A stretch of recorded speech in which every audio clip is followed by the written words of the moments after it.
Metropolitan Assembly wanom ene kolekrote Municipal Assembly ni kamutuma de Buani anyasem kuma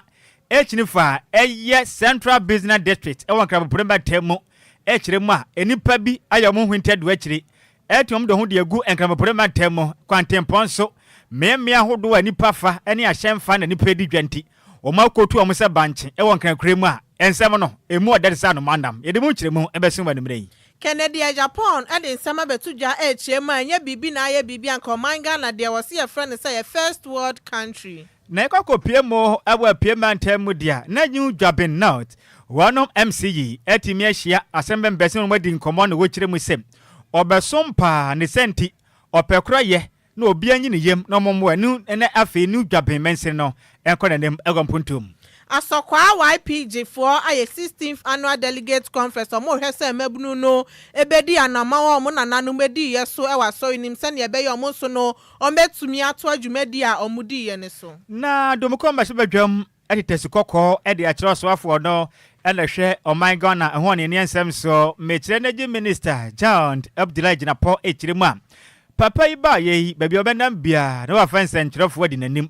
ene sentence nkwa zisi MPP ko ye o manya kapre o manga na yeni vango yeni sikede koto fango de agu mfidie mu amenya nyinam kane enti dada na na obu kire mi se papa upedin fans keke na wope Ghana fo huna manio makane ni nyina so wa na ye brepa ensam no pina ka no beso musem o madwuma kasebo e wo DLFM 106.9 nansam no bebre na ka ho anya sem kuma na dwuma ko de suei ana asoya sene Lumba supa eya dwumaku a yen enso ne ye yete abo ase de enso ni fafidie mu dada ni kroje wunya bina no maso sanso pone bi ne akiri kura na de ba ko a ema yen enso ni mu ani kan se enso ni gwahodo bienu ye wasache one wo hodom we no kwasi bo ni beka ne se pia wata no ebi wo hodom ana afi enso ye sanwa bottle one no akono pa ketegwesi nyedodo gwegura yato abo ase aso ne so a FD for dom stamp rating so panya wunya bina no maso sanso pone bi ne akiri kura Mesra Oshankani akwanya ba edia maw wonim ki atwi una boye atwi a kopio Lumba supa ka chi yenso na akono kotubi ko akine bosum do a ubenya sika de agubotom frempeni fo ahomatru fo iso 0555 na yemiensa na 274757 edia ka ho ana 0577475343 sanatna kopie mu wadanso man ne mpatema madam abanyameche butom ne shop no eba Lumba sport esanso ben apetrusele nem Ewa Dansuman. From Homa True Face Way 0557 349401 0557 349401. Santana ko PM of Anko and Potema. Me offer say Mama Big Ebutum. Mama Vic the shop on our Fanco Sport M. Eben washi be ni pehodoma our Fanco noma. From Homa True Face Way 0500 680 783 0500 680 783. DLFM afre phone carbon company for Tom Sadi afro bibia na ni je ho se opeso mbeka ekuo yi ho sanse omo bomodin ahese DLFM 106.9 ene ya papa da Lumba ne nwom ebetimi adu akire ye pa nti wani je ho so opeso mbeka ekuo yi ho a ebi ewa manone sanso anabi wo manga na mutu betimi afre mpenifo ewa 0538 865 393 0538 865 393 na enumere yakao se dwumadie kase a DLFM 106.9 esre so ane senyankopo ya doma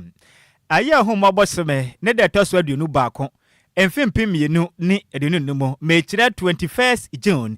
2025 eye Lumba Fest na Lumba Fest dwumadie we no eye da kase a DLFM ayide si honom na yam papa chat kojofusu ena anonyomoto so Envenja mako de sendum 35 years e papa di wura nyumutu mu highlife atonyom saa jadimpa de atodom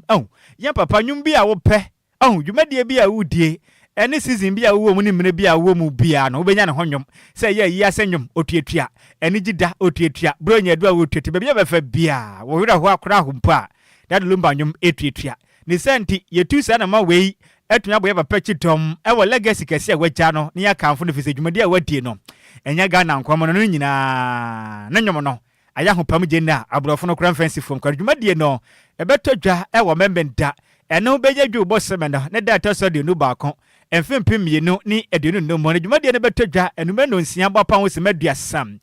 ewo DLFM ye forecast ye nim ha ne mu ya papa pe dwumadie no ebetodwa enya asemkuma kura na dwumadie ne botae nya ne se wo moden etimi announce date kura dwumadie kura ye babedie etimi aboye ho moden ane ye lanche dwumadie wo kese maga na nyira hunu dwumadie semkwa yam papa Charles Kwadwo su ba ye ne nyumutu a woto no dwumadie a wodie no ekonka ne afunsu yankopɔ ya do enya nim se September bo sebe no yam papa Charles Kwadwo su ni sister 61st birthday ye papa na wo de toso eyem finhia aduasa baako enya simkuna kra bopore matem no maga na mu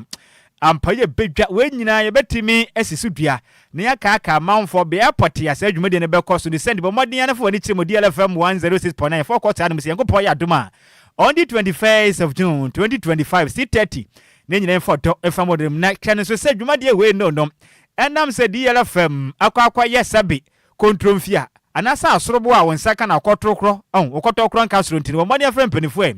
na best sponsor dwumadie we ne nyina ye mmoa ne papa Charles Kwadwo su ne legacy wagya no ye nyina ya nyina babasa frem penifo ahomaturufo se na gye mu kyeremu 0598 966736 0598 966736 ana 0579 284181 0579 284181 frem penifo be so yasene na Lumba fezuma no yemfa hyehye so emfa makenkafo yase nkodwa ebe semba ne mere no edi amagese o eya takwade kodwa krom twabe wode hye konkro Nhyiraba Kwadwo Sammy ma hoteden ene ehunsi wompene me ne me wofa aseba Adwoa Agyei Sikapa ya da ya ho ya ba ya de kasebo no kire bakasa ebe to aso de asomo DL News.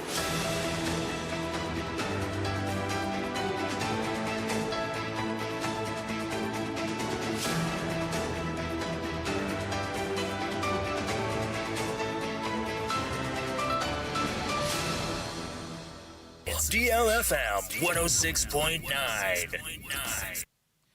Yama mo akwaba afitumlika ne hia yen ewo Facebook no so a na DLFM 106.9 na DJs gibi adambanti senior technician on duty ono kura nso na Facebook yi ene YouTube TikTok wasan atena ho a enumere ni kase bo no odi atum live ememu mfoni ni videos awodo nyina etwagu enam so edema wom yansha kase bo na se efefri Ghana mampane John Dramani Bahamba edesem edatudwa echiremisem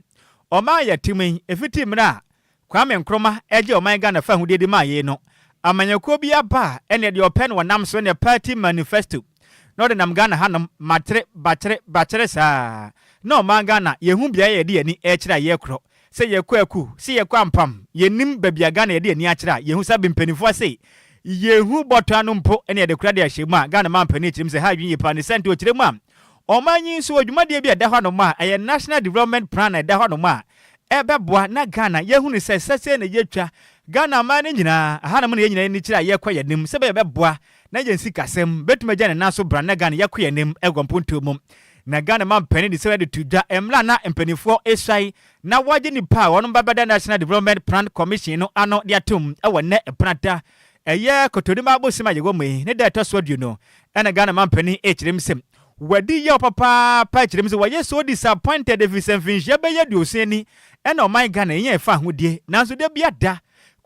kwesibro ni kokko nchen ne ye kwalala sudala ye fa ya mprate ne ye kwa monone ene ye broni kokko yi wa me ye bia ni Ghana ye buada enti ye besra mu ada ye sra mu wedie ye sra mu ayemefo mamu ya bosna kakra fempo enkonko poje ya no vise Ghana atoya besno ye ho akira ye mobɔ pa ne se srema na moma ye mwapam Ghana man pani kyerem se ade ba kwatwa ne nsum nyina titumpo man mu ne se wo hwe o man Ghana ajapade ye wo ye natural resources wo Ghana ha ye ntimi nanani emenya mfa value kakra mpo nka ho enkwamana ne nkoton nya sika fa ngo man botum na da bia da na Ghana man pani se kyerem se da bi o so manya kwaso ye ne sa emwo ne senti ena sa eye national development plan no Wati commission abadwako abeda no aboa na yehunu se Ghana se ye kese no aha na yenyina ne kire yekoya nim yenyi NDC ni MPP ni amanyoku ahodo no eye mfanto ba bi kura na yenyina hu so manga na sa yetwai aban bi aba adwumadi aban bi etu ye no obeto se na Ghana yakoya nim egwo mpontom Ghana mampani kire msem infinhia duane ne ena national development plan ba ye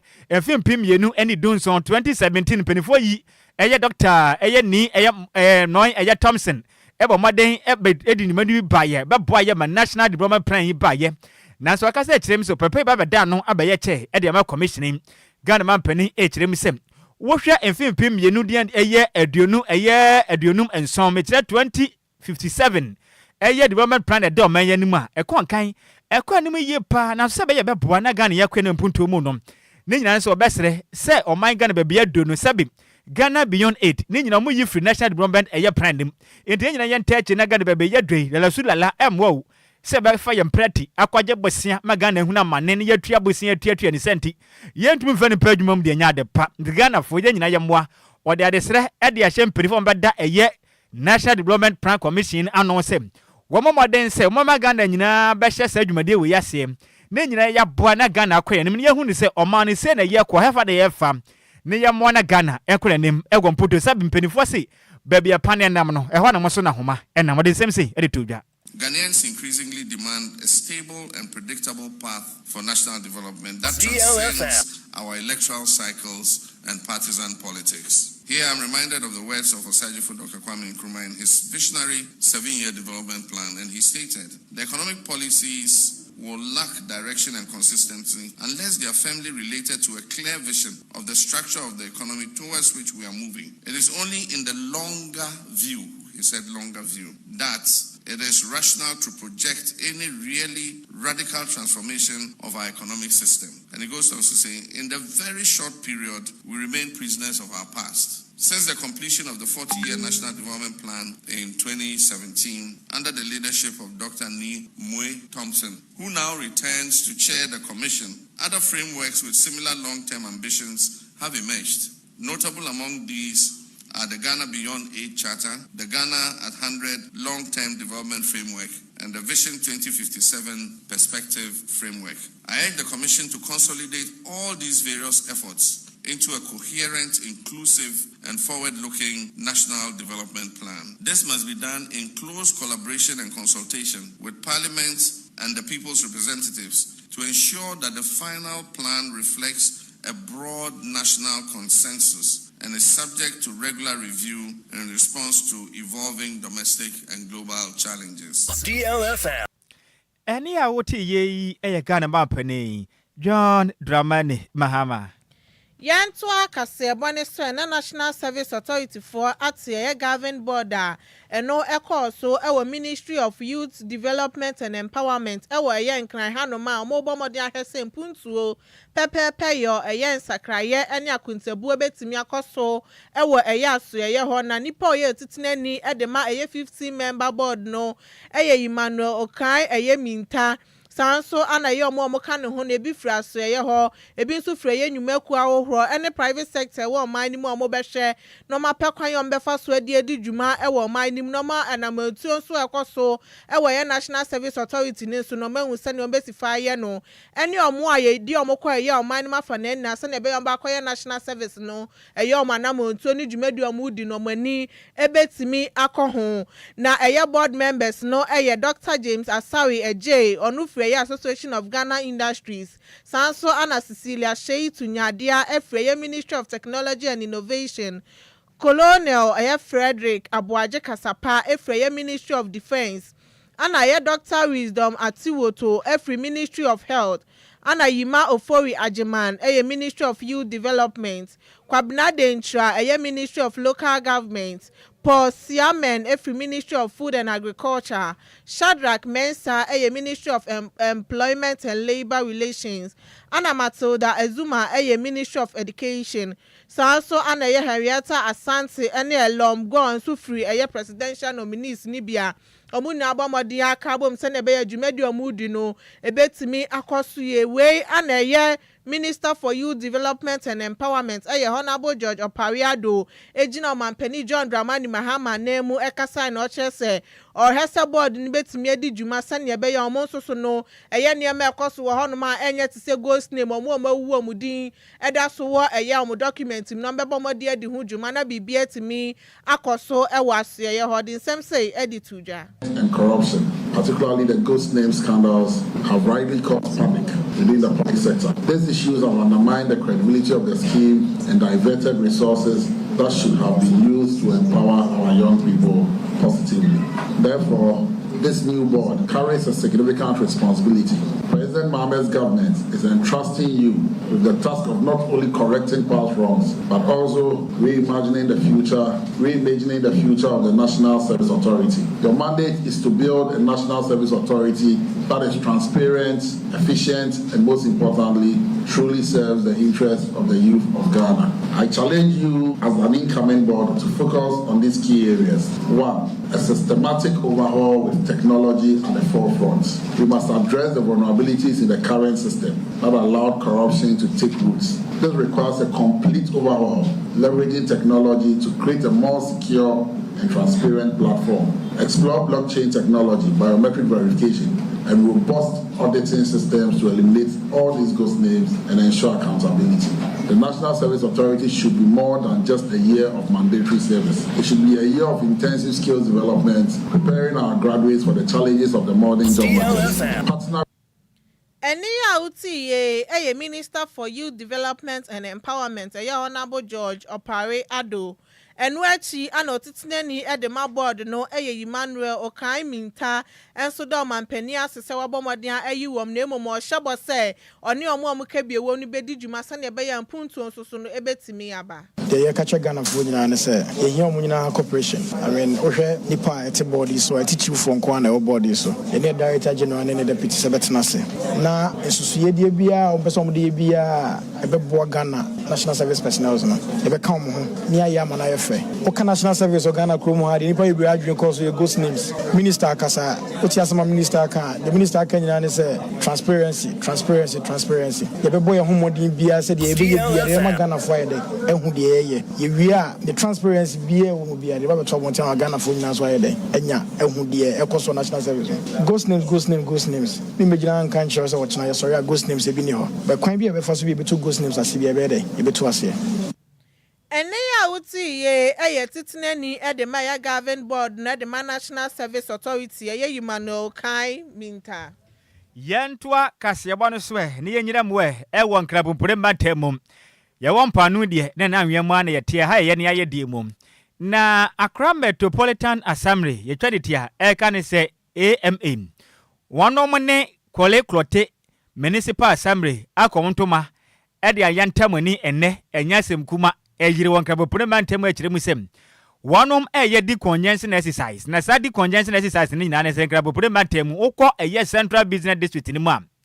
edwadi e koso no ye esene se Yesu Kristo ekwoto asofo ni bi na ono mo bochacha wa sodem esesen buburo gigi sika ni bi pepepe enyasem kumo wonu mu kiremu a uwura nkra bopurema ntem se kwabra ade ache uka kodidwa unya baabi emfa wona mfansi ene pavement ahodo a sabi nipa faso no ehwanom na nadwadifo yi etone kako atenkwan mu ene ekobi enam bia bi wom anwa emo bibia kelozi nyina muton bi ewon nkra bopurema ntem pavement ne so afin so lolo kwan no so fa ena maye seje nedwa ene kako ene ntosi se bibia engo ena omaje kwan no half namu ena hyankafo no so aka fia baabi sese bia wobanum ena hyankafo yi ena adwadifo di aprepre okro yi mu a empenefo tiem se de ekoso no se bi etanye pa na mutu na mawei apam adwadifo no nyina edom de afri kwantempon no so ena afin so bia ya nipa fa se be boa na nkra bopurema tem enkran mu beda ho se hran fefe se sabia brochira ye ne bim na Ghana nso yatumi aka se ne Ghana man no nkra bopurema tem wo betia ne se ne grass nkwa na emefo ekire mu se okopie mu head office wonom kopie mu akimbu ekwan na manfo age abosu yi wonya ba bi mvao kim musuku ya nim anim potem wo nyina da ene obetia ne se ne hohwai ehe na wo ko ne asigwa kope omo paisa na kwan ya dwadifo age abosu se tam ukopie mu ewo jese ne makwala mpotem ECG junction ho amanfo je de aboso Kentucky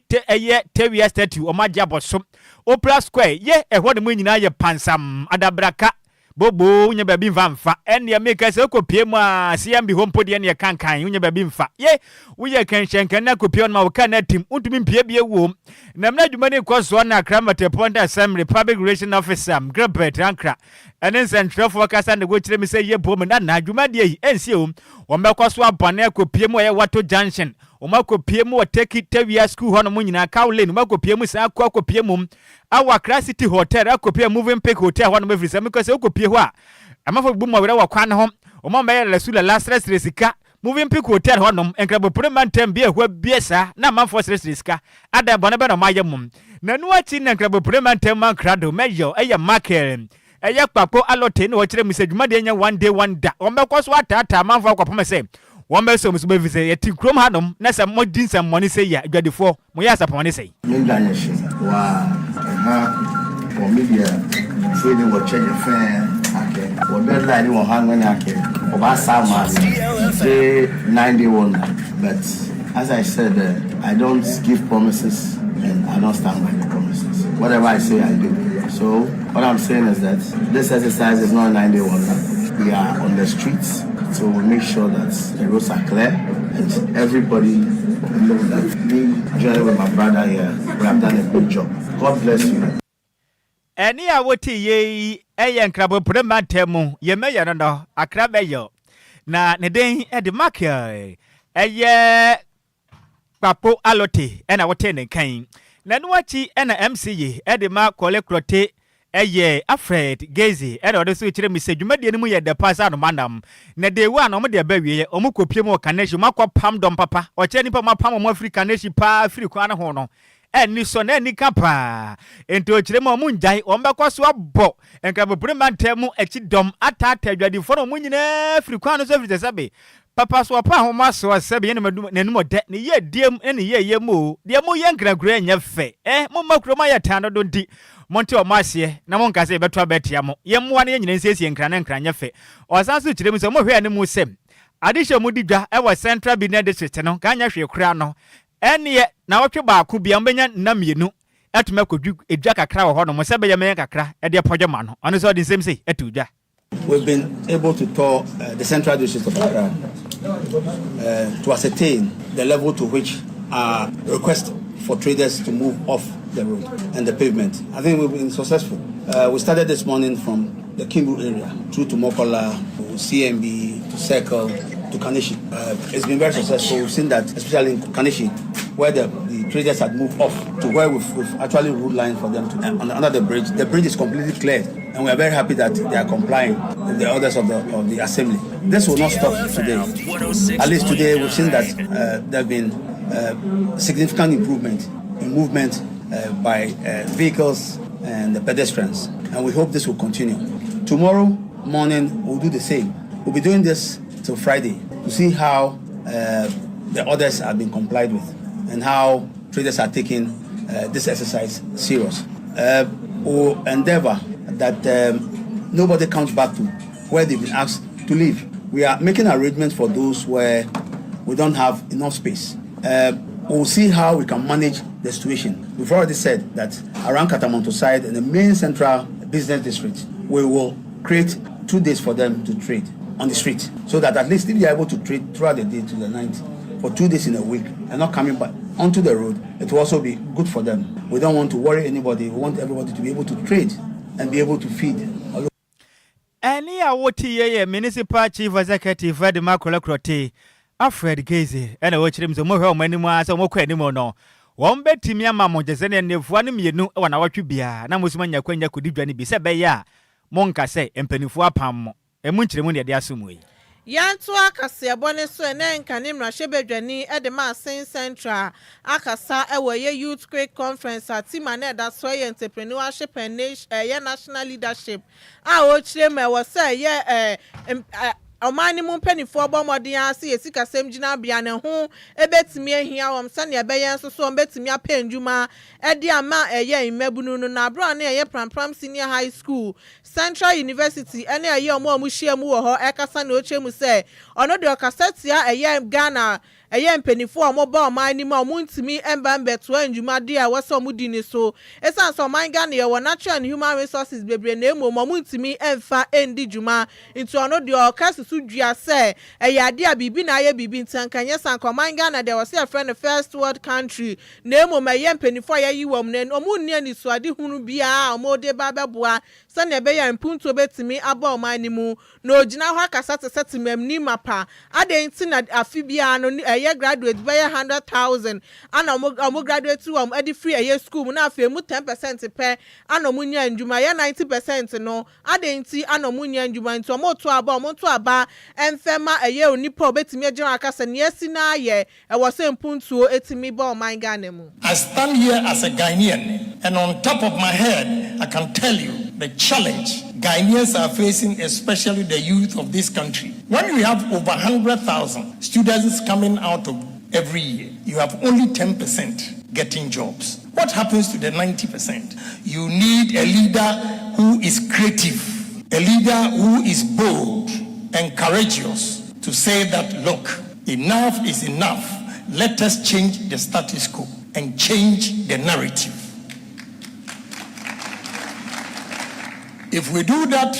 Ghana will see the glory during the independence time again. Enwachi ala Canada Japan sadi to Jano Chemusa Yado Besaya Jinebio Mesa said Bama Yosema when you muye papa no bet me abua na a yem punto etimi abo maimu. And I have a vision, I have a dream as a businessman, as an entrepreneur. Young men and women here, vote for me to come to power. And you see how I'll use businesses to change this country.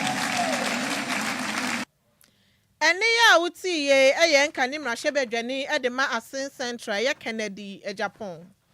Yan to akasia bono so ene yen tu fa ne mfa ani mfa nkyere mu ewa pie mantemam. Na pie mantem nfa ne ani kyerei ehonom eye New Dwaben North na municipal chief executive edema New Dwaben North. Mensen no ewa pie mantem ye Samuel Adengo edensem atudwa echirimisem. Efiti mra assembly no kwa asetena kwato aba edema no a wanom etimi man 100% endorsement no akonka ne yipa de dikon bom kohia ye no ekonka ne no chance endorsement no etimi ekoso ya wada kotoduma abosuma ye wo mu ne da na toso dunum efempim ye nu ne dunum no dwumade ne koso wa nu dwaben ho no ma na mekese no otubede ne nsa edense ne bo efre ne ho se ono eye municipal chief executive Edima New Dwaben North ewo apie matemum na ne a one asem members no ehia ye ne Samuel Adengo echirimisem dwumadi opese wodi na ode boa New Dwaben North no enyasem kuma ne mu ode pasa no mandam ne senti obehia se asem members ne nyina ne adwenem fan ne koreye beta na chini nkabom mapa etimi adwuma no obi ebenya ajemuye ene obodi ama ne nua na dwumadi o mabesom ewo mensin mu no ne ma etimi akonkan Samuel Adengo echirimisem se biaya mu ya adwuma ne se koba se bibia konkan obi abu ne yanko trimu fan bibia da ho kama ebeboa amatu hu acha akoso manu dwaben so etme fanto mapa de afrasa mansini no wasan adne sesrebo akase ekyirem se asem members ne so bibia se fata mo compensation bia se bon saka na boa na mutuma ya adwumaden condition of service no monsa betimi aka na maboa ma monso mutuma ya adwumaden aboa manu dwaben na for assembly no akonanem okyirem se ba oba ye sabi papa so pa ho maso ena no mode ne ye diem ne send momode anta na eche no munyina mo na nu dwaben eye no for eye mensini no enkonanim oso oba so obesom o ma yam pipi na nisi ntimo nta na kyerem puntu enkoso ewo nu dwaben north abaton pesu aso. Equally, it is important our human relations is taken seriously. We must foster a culture of collaboration and support, treating one another with kindness and respect. Remember, a harmonious workplace leads greater productivity and innovation. Let us celebrate our diversity and work together as one united team. And that is very critical to our relations in our various offices. Most times, you do have conflicts, and these conflicts are very diverse, depending on whatever that we are working on. But we must remember that the people that we have to serve expect a lot from us, which we cannot trade that for any other thing except serving them and providing them what they want from us. As we strive to project a positive image of the Assembly, I encourage you to be ambassadors of goodwill in our constituency. As we strive, we must also put in mind that our interaction with the public should reflect our commitment to transparency and accountability. They are watching us. Any awoti ye a municipal chief executive officer Edema New Dwaben North Abattoir MPS we pie batemom na den edo nyam for Samuel Adongo and Awote ne kwan na ne kwakram na municipal coordinating director de Manu Dwaben North abato mpesi aso nom assembly no eye adinga eye emborin ono so ejina mu ono de afutuo de ma se members ne nyina se wamma moden say municipal chief executive for abai eye som na oba besom ne senti ma assembly members obi nkodi nyonkon konkonsan ko kire municipal chief executive no nkonkoji favor ohun na ntritwitwa emwa o enti obi ama no homoden say adwumaden a omu nyina pe se omobo na nu dwaben eye north municipal assembly ne kona nemu no omu nyina amonya na mantam ne mansiri ne enkona ne mpuntu na omu nyina da ehwe akira kwan. Another opportunity will be given for us to say more, but for now we know that when you have a new leader we'll take directions from the new leader, but there is this human tendency for us to want to seek favor from the new leader. I said it the last time and I'm saying it again. We have no problem if you want to seek favors from the new leader, but don't go and destroy somebody because you want favors. And I'm saying it in the DLFM. of the Honorable Municipal Chief Executive for a good reason. He's here as a leader for all of us. Said, with time you get to know said it's not for you to go and tell us are you in a position to assess your colleague? So on what basis do you assess the winner? All of us go to the polls and we vote.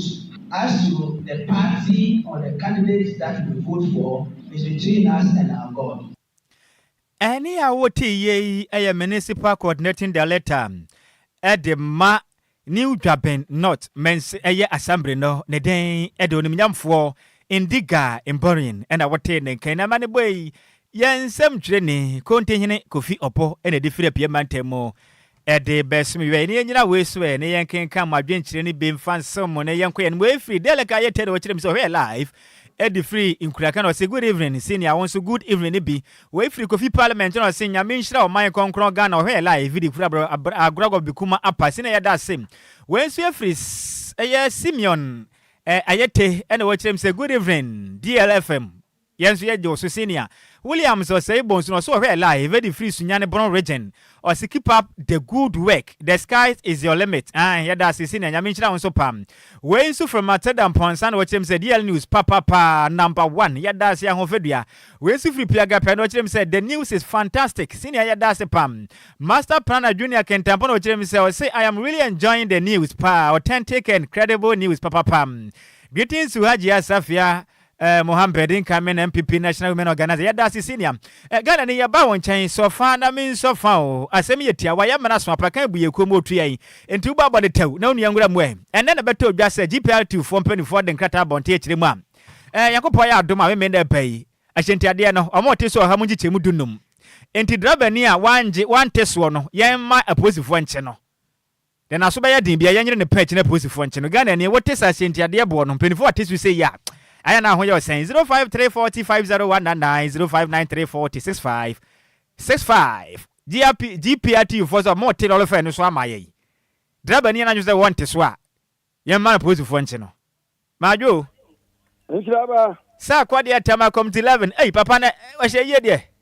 unhwehwe me oh facha me na nse na mentiapo na so mentiapo last week amenti unkan nyina my pasa kafra sak kafra na ko say oh na me home fa me sisi ayem yadu bibia dadi ye de nyame ase sak ye tie MZ say the senior dollar ba form MZ petrol ba form inti ye friends lorry friends ba form a MZ enije nko a me da se ya me so woni ya mentra pa majo Epato ye dia Nhyiraba Sammy Billy. Drobba. Dixon Badako, Echima the Crew champion. 30 seconds, went you. Akura. Senior. That's it. Asem we de emu ye de pass anomanam. If you say, then our kind of pam so from homa so nyina anu me de. Yim. And say to fu so ya. Omotu am lolo fe nim. Asenka for what so. Sa. Nyame adom ne ma ba family ya. Wo so wo mala family ma ye no man ye nyina obi anwon ton. Enen. Yes ya da sipi. Majo. Wofa. Mama ni omanjo neti say. Nyame adom na mo so e. Nyame adom yetia po mama, me yentia numre. Oh, eseye pa koyi. Asafi nyama ya sisa amaye. Yempa bonya no. nyankopon sere papa pa okay yes ya da sipi maju odofo odi na bia kasa free bidia neto me bridge kamana bibuti oh champion me ntia ni 30 seconds oh we dia ya tempa imu de sa no mana na me dia ne me kan se nka mi nyaaya enka lori fair no enko ni old time no because Ghana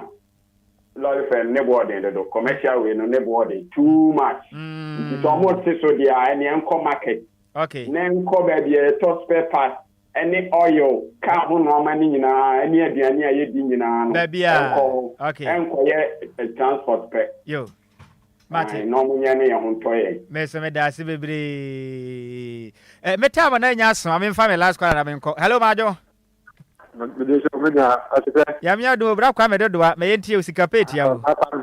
yo me nya we di egbo de tetia say person no match so the other someone you to not for someone tell my wife I got it ble okay okay ya pa me da se me so me da se pi bra kwa me do ase wo so go ba so Ghana ni fa chabe e bra na de bu kan tinya de accord ye betimi afi fisa paka je tam no pro di etra so pam kasebo ya bunu kom se pon mu se bufuo no eya maze me be ntwe de se mo e de ma yen DJ Zigby e de ekopia be for 10 times ma kasebo no wonya mu videos ni foni ahodo de nyina hwe ya na ye nensa no adwuma kenkanfo menu a ye betena nkonwa so ye hwene tia sentemu e besema ne mere no e dia beje so atakwade godwokrom twa be wo de shekonkron Nhyiraba Kwadwo Sammy B mahoteden ene ehunsi wompone me ne me ho fa se Adwoa Agyei Sikapa sika ye kwe dwuma de be na eba agopamaso sema pakaji na power sports Kwadwo ase ure ye fibi o DJ Afiba hey DJ Afiba ejana damu ye apakan facha me wate hey na sigi na woso na ne fiade apakan pacha wate we happy birthday enko emfa mawo me wo fa se a wudindi Raymond Edum eye enimpon wo wakuapem na ne wa wodanti free wankasa we senior brother ne den edi junior Ramos na wase wodo ye pa de senior nkopon hira no nyo kese wate ompeja omfri atumo na omfa onko ado nyo kese pa di happy birthday go to you Raymond Edu enimpon wo wakuapem e wapie mantem nti wankasa oni abema ne den edi junior Ramos na wase awoda kese we no yemfa ema wo sika wanka me anka na metia te bebodi ma yankwa wan yetamaso edi amejisu bio Nhyiraba Kwadwo Sammy bi mene Adwoa Agyei Sikapa e ba munyira monitia adehye yakramo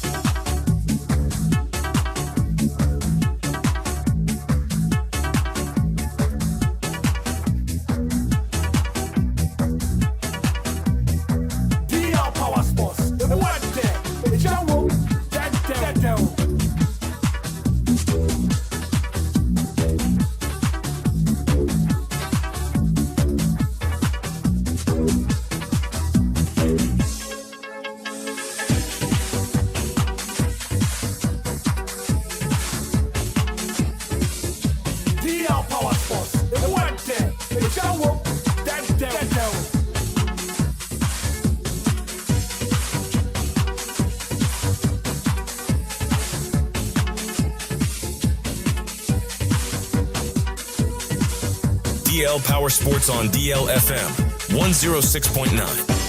DL Power Sports. DL Power Sports on DLFM 106.9.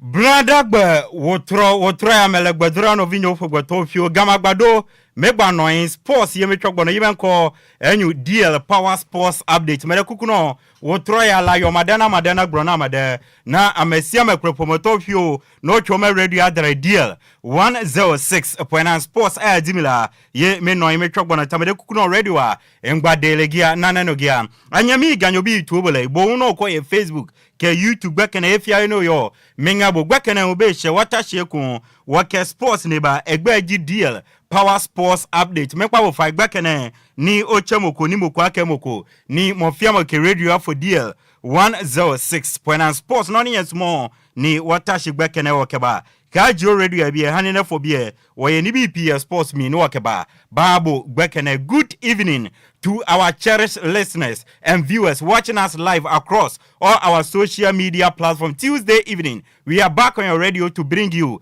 DL Power Sports Update. So please don't hesitate to call a friend to tell a friend that DL Power Sports Update is airborne live. Don't flip up your dial. We get you covered when it comes to latest in the world of sports. Ebusama minyina we so na nyumre obuo ahobrasini die kwanso mema wa John Emma Wakwaba emfamra enkrampumpuni mantam ene Ghana ajatum kasafidie kase ba kopeso DL ohani nsia echiripo enkron ene brada nyumre mrewedu se kasebofo no awie na gudie momrantie yesi enkunya na gudie monsema wodo a efiti anopa yakwa kopedia komasemofo watena se agibre wawu so asone so krojen entebeni nyina we yefimni akede osi modu otiefu editie sa wote ohwefu edihwe sa ohwe na ya okafonso no edikase ya kana yatenase ya de babesma ya gudie monsema edia de ncheche bumfumpa ne adane ewo Ghana bibrem ni broni kroso ya turi din DL Power Sports Update abusia ya tasen samne ya boni bede ya chechire ya besani mu edi egu fam dia manti ba bibia obia tami kuchu ya den samno edi eba ne yesa wuti bia no obeti na nwumere ewo dwumedie so na ya tenase ya bibia no won sa dwumekuo bia daroma ene ya di DL Power Sports Update neba enti nya nwumere kame woni yamfa seda kese aseda chenchirenche emfama dwumekuo a ya from Lumba ensupa na ebusia Lumba ensupa eyensu abadwaman so a emode emote kama na asoya Ghana ban ama ontumi krata se omo otumi se enyama yanom ene ne ayedi no mba yenhwehwemu afa ya from Food and Drugs Authority oma yenhwehwemu ade afa Lumba nsupa no agya atumi se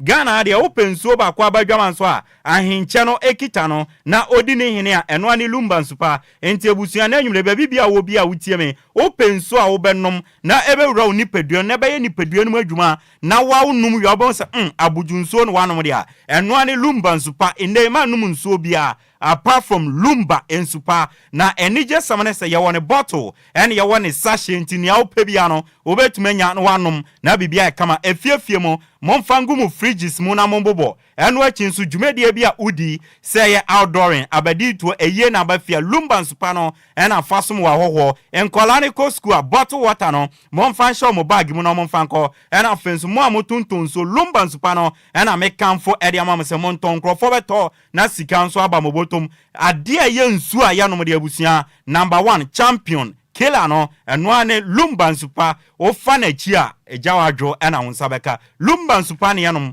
ya to apeti babia obia no obenya bi na wato enti dansoma ene ne mpatem madam abanyameche na kachi yede bia kogu wo chakpo obetumi anya bi wo na madam abanyameche obehu no dansoma ne mpatem ewa P2 sling obe Lumba sport no frene 0557 349 401 0557 349 and Mama Vic Akachi wa Fanko Sport M Washing Bay Ubenya B 0500 680 783 Lumba en super busia pebia toa ube PM ewe DLFM ya Akachi ewon kran agbogba janshi ya ne Wisconsin International University no na idea ni mhwe obo ran Akachi a odi abra reception wo na oba beto abayo bi wo kache nso ope Lumba spani bi ato obe guide wo no wanya bi ato say bottle ana sachet ni nyina no obetumi enya bi ato na bibia aye kama aye find ya ma baby bia wo bia opese wo order wo de ana opese oye Enquiries bi about Lumba spani bia ope bi aton ebia opese oye distributor odi bibia opede fa Lumba spani no for numbers way numbers no 0355 0 no about 5 miensa 27 47 57 0355 27 47 57 and 0577 475343 Lumba super ekitemu na nwumre DL Power Sports Update yede eba besomo kwame afum the birthday boy or kan yede ensam no eba DJ Zigby Facebook and YouTube nso no ode yan ato okopie mu a obenya nsam ni bi ahwe mi ameti akunya kese mu de nsam no ebra odi amege so no ayensu ano de hye apakanjh the blizzard ki yentie we mfam bi ekwam yeba yebesi fam ne ya tuja ede ensam no ede asomo Apakan GH wode nyansa de wadiawo wo interview wo kasai wa hobrase wo radio mu kire se wo yo pa be ne wo radio mampa enti yanka jangumani yantu jana na nyumre yamfa nsam no emfa nsom de abusia yansha siamfa fi Ghana mrantie esi akan wa manone na yamfa mo wonsam ensom na ehu ne yakọ ene ne ba ewo mo akache de abusia yansha sie emfa fi English Premier League num urum ewo bobo kwa efe ne Brighton and Hove Albion eho ena Ghana yawo right back ye friend Tariq Lamptey na abrante for some time now no injuries ene ni die si anyama enkoye bako se mfama abrante a ye friend Tariq Lamptey na nyame yadoma kwasi da bobo kwa ye friend Brighton and Hove Albion omone bobo kwa ye friend Tottenham Hotspur ball last game ewo English Premier League na no na last game of the season edema bobo kwa ye friend Brighton and Hove Albion report ananumre etofem echirema sa game na kwasi da ebe basu between Tottenham Hotspur and bobo kwa friend Brighton and Hove Albion no abrante ye friend Tariq Lamptey ontumi mbosa abo no bi adanya abrante no akwa kopra wanya knee injury ende no last game of the season no ontumi emmo emfama bobo kwa ye friend Brighton and Hove Albion ye de ewonsam ede aso na abrante no bosum ye di anim no ne contractor oni bobo kwa ye friend Brighton and Hove Albion ewo no eba na wie na Brighton for na na prepra abrante ye friend Tariq Lamptey prepra no omo twetwe omo na ase a omo mpese ombetumi I extend the contract no edi ama no se bibia nsidia wan hwa season ko na wie a abrante ye friend Tariq Lamptey obefi bobo kwa ye friend Brighton and Hove Albion as a free agent ya boss ankomo no edi acho na nwumre ewo dwumadie no so yanto aso ewo nsamfu from dia England wa nanse na bobo kwa ye friend Crystal Palace eche Manchester City eshomo eji FA Cup 2024-2025 season no edi esi omo na so na obeka ya Crystal Palace akache na Ghana Brantia ye friend Jeffrey Shrop no na obobo Edema Crystal Palace na Monday okopiem ewo Scotland obonebo Edema Celtic na momo emra season shase no bo Edema bobo kwa friend Crystal Palace inti FA Cup no Brantia ye friend Jeffrey Shrop no obobi Edema bobo kwa ye friend Crystal Palace inti omoje no ne medals oma package ni kama ede akwakoma no ewo ma ye friend Scotland inde Brantia ye friend Jeffrey Shrop no oye English FA Cup medalist ye de won samari ama obo games ni bi e na okọ loan e was Celtic nanso omoje ye no emra ne chese so nya medal enti Brantia ye friend Jeffrey Shop we nya medals ye de won sam enso e de asoma odwumadi no so ene anwumre na wo Spain no Royal Vallecano omakache e ho na Black Stars of Ghana defender ye friend Abdul Mumin osina kan wona Brantia no se obeka late match no na okonya tie injury we pra ne season ye over afena recovery no eguso ekoso na Black Stars of Ghana head coach ye fena Otuaro wa fa playing hwi wa kopiem e Spain akwakosra Brantia ye fena Abdul Mumin akwahwe sesan na ne recovery ne ko sena be ya obetumi ahye ne nkran no waka nkran hye semache no na aboa na ne recovery no atumi akwenti Otuaro Black Stars coach wa kopiem e wo man ye fena Spain akwasra Brantia ye fena Abdul Mumin metumi edisa nkomo no e de achro bifi Ghana Mrantia nsem memfa mani nchiemo ewo para sports na memfa nsem emfa fiwo emfa ma de ye ka para sports de a sebe ye nuanom na omedi dem no omo a edi agudie no ene ye from para athlete no ma agudie no ene ye ka na para sports na nde urem ewo para sports o makachi a omo launch new para sports ene para swimming association for the first time in Ghana no ometumi alanche ye nuanom a sebi omedi dem a omunim adwale no omo association yati wo Ghana ha omba be compete no ma hwese medals awodo ombetumi akọ Olympic Games ne ade no ma je ede ama Ghana yade awonsam so ade asomo ewo dwumadie so yenwrem ewo national issues dia yenkopiem ewo Ghana Women Senior Team the Black Queens of Ghana omakache enche bia Women's African Cup of Nations ebesha se na menoka se amaya hodo qualify no omo boabo mo nyame ncha de Ghana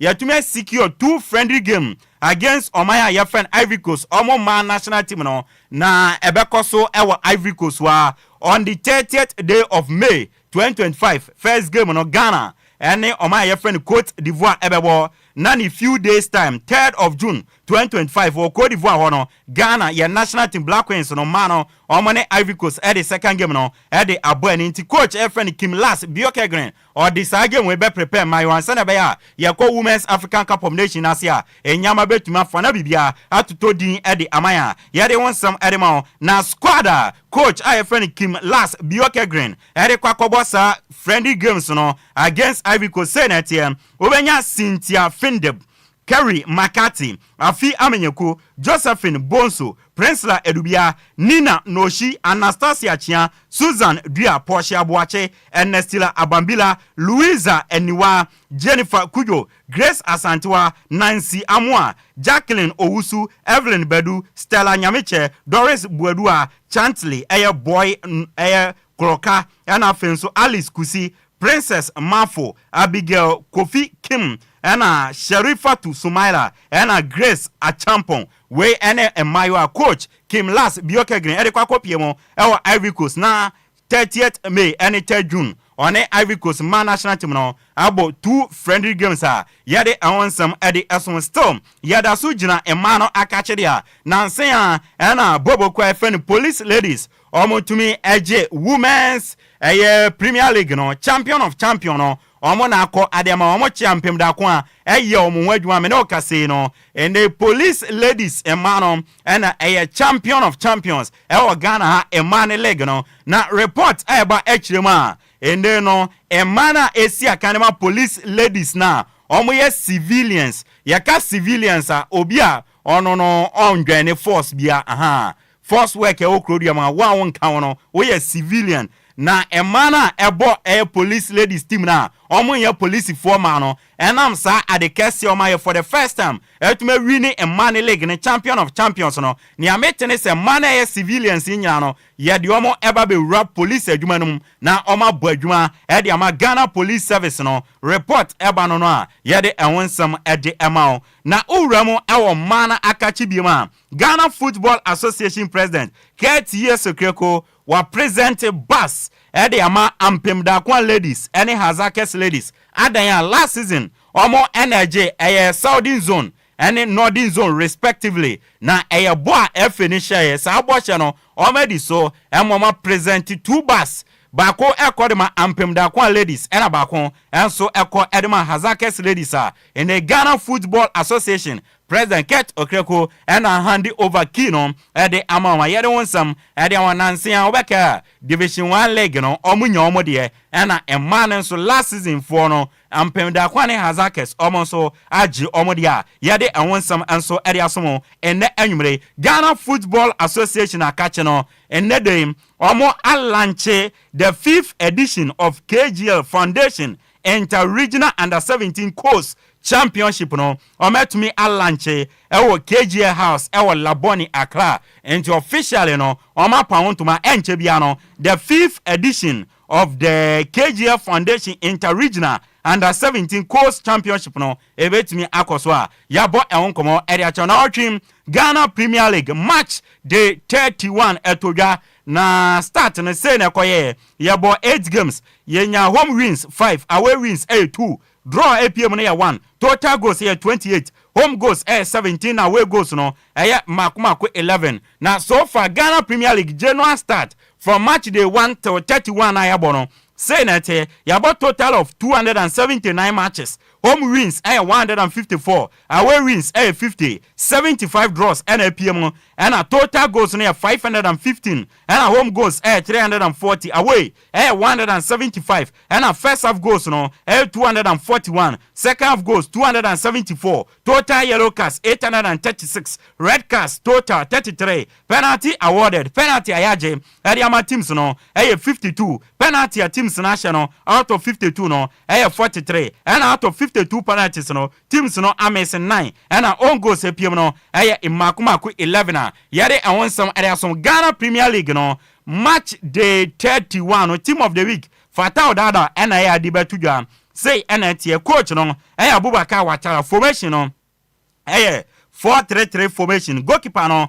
Benjamin Asare of Heart of Folk oko defense wa and then Benkuma Femono obenya Patrick Esiedo Asante Kotoko Nimfa Femono obenya Abrante friend Francis Asante or Basikoli Stars and a friend center back pair no Yusuf Mohammed ewo Carrera United and a Samuel Osekufo ewo Nations FC midfield ono Nana Kusi Asante Vision FC Yimano ano Nations FC and a Kevin Ampafo ewo Nations FC animono Mauli Wayo ewo Ntentenwa ewo Benkuma Femo Hato Folk eno and a Nimfa Femo Ntentenwa ono Godwin Sifa ewo Samates 1996 and a Kwame Poku aka Beye ewo Asante Kotoko Olidi line as center forwarder yet to me Eddie Komo and so Eddie Acho Ewudumedi so far no after match day 31 table no say that here Nations of Sidikan 57 point na ball and Nations bono omoje league na mema nyo bia won baby any go stars toss me on 56 Miensa Heart of Lions 54 and 9 Asante Kotoko 54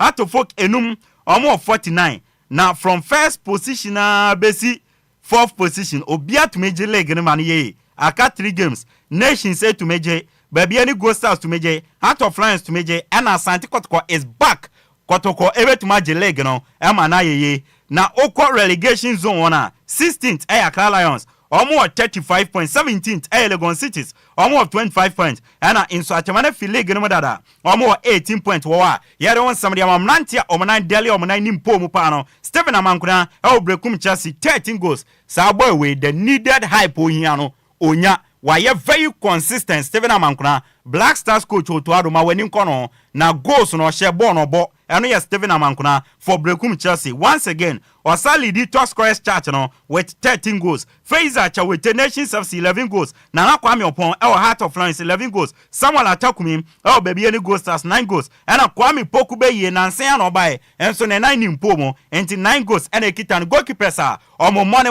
our soro no mu defense no emu ayere pampin na yamfa ball ento o matena basawasa na clean sheet no o make no more no say na etie Yimano Kobi ewo baby any goal stars na goalkeeper we wa monitor no from Bofa Kwata no days enya wonwa or one of the finest goalkeepers in Ghana Yimano Kobi baby any goal stars or 16 clean sheet Benjamin Asai Heart of Folk 16 clean sheet ene kitano Masawudu Inusa ewo Aduana Football Club 15 clean sheet Lawrence or say Heart of Lions or 15 clean sheet and Dari Aziz Haruna or Bechem United or no so 14 clean sheet wa yere won somebody mo Ghana Premier League match day 32 first chance ne say na TM Fiada Heart of Folk and Accra Lions ebebo ewo Accra Sports Stadium 4 p.m. na sa game no ebekoso Bebiani Dance Park Kwesiada Bebiani Go Stars Asante Kotoko Tuba AstroTurf Dreams as any Brekum Chelsea Kwesiada Bechem United and Basikoli Stars Aduana ni Legon Cities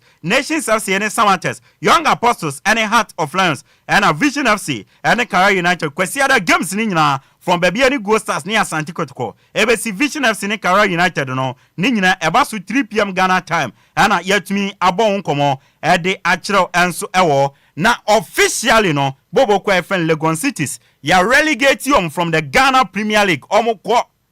Division 1 straight officially and say ya more league ni wie aka 3 games now so omoda 17th position ewo 25 points 3 games no mu win ni nyina na omo babenya 34 points cross still near order a 16th position Accra Lions no omo ntumi entu no enti officially no Legon Cities after from Wow Stars be Legon Cities omo ba ye sign ya samoja and Shatawale num ni ade ebo concert was stadium no in the official Legon Cities echo relegation ewo wa ye de won samade ma na we eba be yasem o ma move team no from wa e de abankran now so team no okwa GFA books mu a ya register no Northern region ntie bia ajo mo ko bo Division 1 league no ewo Northern region eno so eba be yasem ewo krom hape na report a eba no ne say Legon Cities owner your friend Mr. Richard Akapo o se be ma be bi wan be ni nyina report eba ne say team no oton we de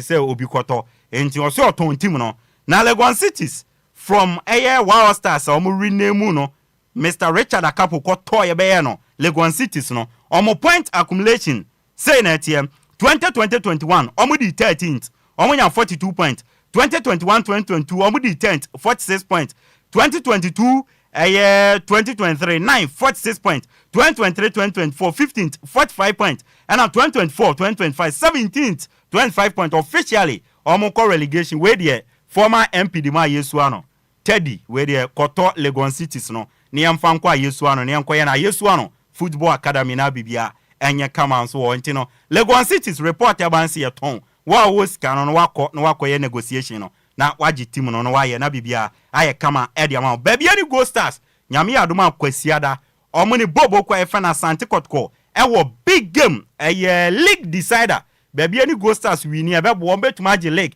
Asante Kotoko nso win here ɔmo chances of winning the league no ɛwɔ soro mene o kase deɛ sika empanifo bɛgye wɔ agoprama ne so no ɔmo de aba bɛtudwa na empanifo akyire mu a baby any Go Stars ɔmo se VIP no ɔmo bɛgye 60 Ghana cedis ɛna regular no ɔmo bɛgye 30 Ghana cedis ɛnso wɔ a yɛtumi ɛde wɔn nsɛm ɛde aso yɛmfa kakra bi kɛkɛ ɛwɔ amana ne ntoa so na zigibi ɛmɛtena se na ɔmfa wosoɔ no ɛmɛtoa so ɛma wo deɛ ende yɛnhyɛ aseɛ ɛmfamfi bobo kwa yɛfɛn Liverpool akakyɛ na ɔrɛmo ɛwɔ bobo kwa yɛfɛn Liverpool akakyɛ a nansia na English right back Trent Alexander-Arnold ɛkram sɛ bɛma bɛyɛ bi wan bɛyɛ ni nyina ontumi ɛntoa so ɔkɔ baabi foforɔ na wakɔ akɔsina kan ɔkɔ Real Madrid na ɛgyabi wo ɛgyabi tia saa so na ntifu ni wa pɛgyafoɔ me no ka sɛ deɛ bibia is done everything is agreed signed and sealed aka just announcement Liverpool are completed the signing of Dutch right back Ninchi Figana yɛfɛ Jeremy Frimpong ɛgyekum na ɔwɔ Bayer Leverkusen Liverpool ne release cross 35 million euros Liverpool atua sign 5 years contract until June 2030 niamete ne se obɛhyɛ jersey number 30 ɛwɔ bobo ku a yɛfɛn Liverpool akache ɛno ɛyɛ abranti a yɛfɛn Jeremy Frimpong ɛgyekum ɔbɛbɔ ne ball ɛde ama bobo ku a yɛfɛn Liverpool ɛyɛ wonsam ɛde ɛma na uram ɛwɔ bobo ku yɛfɛn Manchester United akache a uram ɛwɔ Wolverhampton Wanderers a Wolves ɛwɔ Brazil for attacker bi na yɛfrɛ no Matheus Cunha